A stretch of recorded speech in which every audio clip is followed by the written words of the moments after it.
So let's talk about standardized tests, which, whether you like it or not, appear to be a key part of education in the near future at least. So let's talk about them now.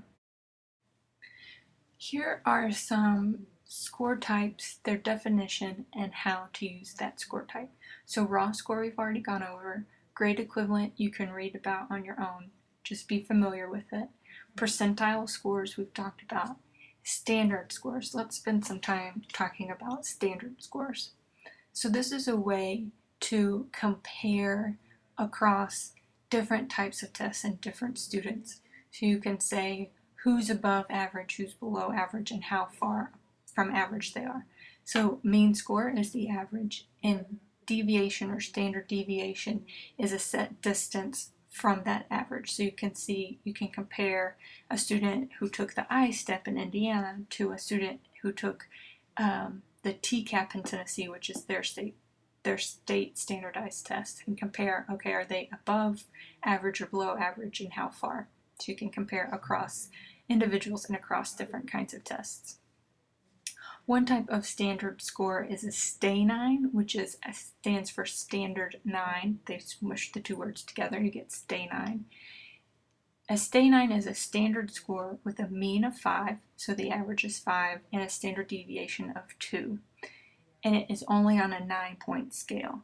So if you have a STAI-9 score of 7, you're above average by 1 standard deviation.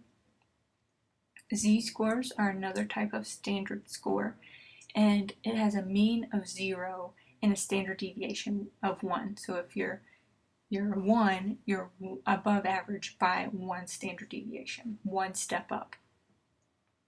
Now, typically, Z-scores are not used in education. T-scores are more used, even though they're going out of fashion now. But a T-score has a mean of 50 and a standard deviation of 10. So it's really very close to a Z-score. The reason that education people use T-scores more than Z-scores is it's really hard to refer to kids as a -1 or a -2 if they're below average. So we like to say, oh, they're at 40 or 30 instead of -1 or -2. So you might be familiar with this from a statistics course you've taken or a math course. This is the normal curve, or the bell curve as it's also called. And scientists have discovered that most human behavior follows this, that you have most of the people crowded around the mean or the average, and then the further away from average, fewer and fewer people exist there. So if you think about intelligence scores or height or weight, most people are around average, and then fewer people are a little bit away from average, above or below, and then a small percentage of people are really far away from average. So I just want you to be aware of this, see where percentiles fall and the normal curve equivalents fall in accordance with the mean and standard deviations. So you can see that on the first line underneath the curve, you have standard deviations where your mean is 0, and you have 1 plus 1 standard deviation plus 2 plus 3, and -1, -2, -3. So all that means is -1 would be below average by 1 step.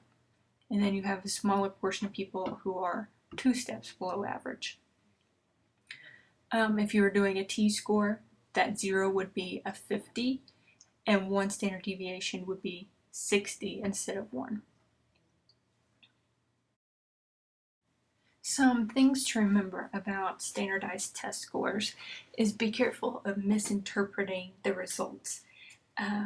One of the most common ways that test scores are misinterpreted is because there's a belief that that precise score, that 80, is the precise measurement of student ability, when really it's not, because every assessment has measurement error, and we can only be we can only have a certain degree of confidence that that is the true score. So there's actually a range of scores.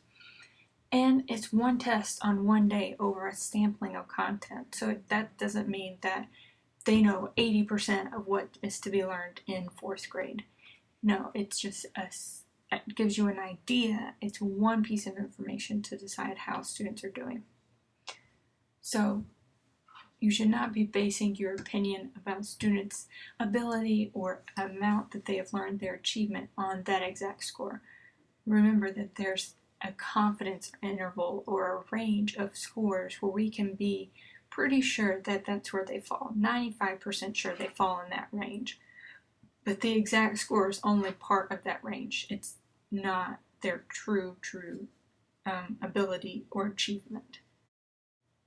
So here is a fictional sample of what a standardized printout might look like.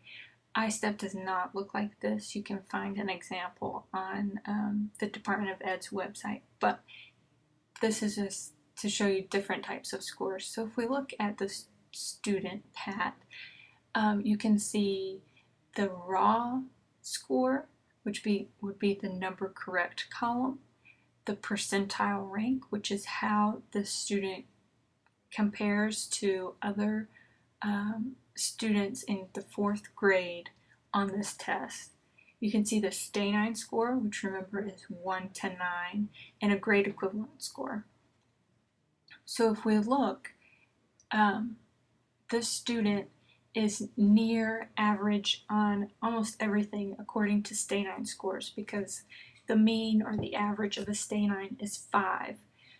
So with a standard deviation of 1. So all of the scores are either at the mean, the average, or half a deviation above or below. So very close to average.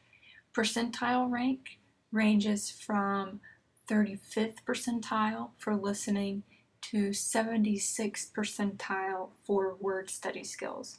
So for word study skills, Pat does the same or better than 76% of people who took that. So it's a ranking of compared to other people. At the bottom, you can see that confidence interval, an example of that. So you can see the lines show below average, average, and above average. And from our Stanine scores, we can see that she's near average on almost everything. Or he, Pat, could be a boy or a girl. We'll say a girl. So Pat is near average on everything. But if you look at spelling, her exact score is in the average section, but the confidence interval ranges from average to above average. So we're 95% sure that she's somewhere in the high average to low above average section. So that shows you that the precise score does not tell you exactly how much knowledge, but there's a range of information together. So part of that assessment cycle that you learned about previously is communicating test results. And you have a legal obligation. Not only is it good practice, but you have a mandate from the federal government that information should be presented to parents and families in an understandable and usable form. So you're not telling them, well, your student got a Stanine score of this or a T-score of that. You need to be able to tell them, well, that means that your son or daughter is above average or did better than 83% of the other 2nd graders who took this test. You need to be able to describe what the test measures, explain the meaning of the test scores, clarify the accuracy of test scores so they don't walk away thinking that exact score is what their child is quote-unquote worth, and be able to discuss the uses of the test results. For 3rd grade, students take an iRead test in Indiana. That means that they have to pass this iRead test to be able to move on to 4th grade. You need to be able to explain that to parents so that they understand what's going on. So it's your responsibility as a teacher to understand those things about a test and be able to explain that to parents and families. Part of communicating results is to remember FERPA, which stands for Family Educational Rights and Privacy Act. It's also called the Buckley Amendment. FERPA is national legislation made by Congress that says families have the right to access their child's educational records. So anything that is pertaining to their education, that's the right. But they also have a right to privacy, which means that people outside of those who need to know that information don't have access to it. So newspapers can't come in and look at a student's records. You know, a parent who doesn't have guardianship may not have access to those records. So it's only people who need to know have access to those records.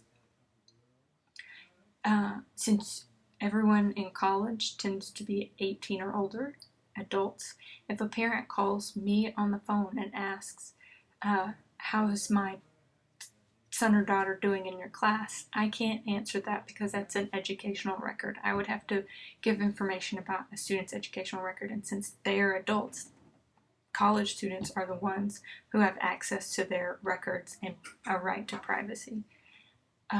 Legally, I can't even confirm to a parent if I have their child in my class. So thinking about that at the elementary level, only those people who need to know, classroom teachers, the principal, guidance counselors, special education teachers, those type of people have the right to have access, plus the parents. Other than that, that information is not shared. So when you have your own classroom, you're not sharing information about students on Facebook or Twitter or through email. You're keeping those educational records private.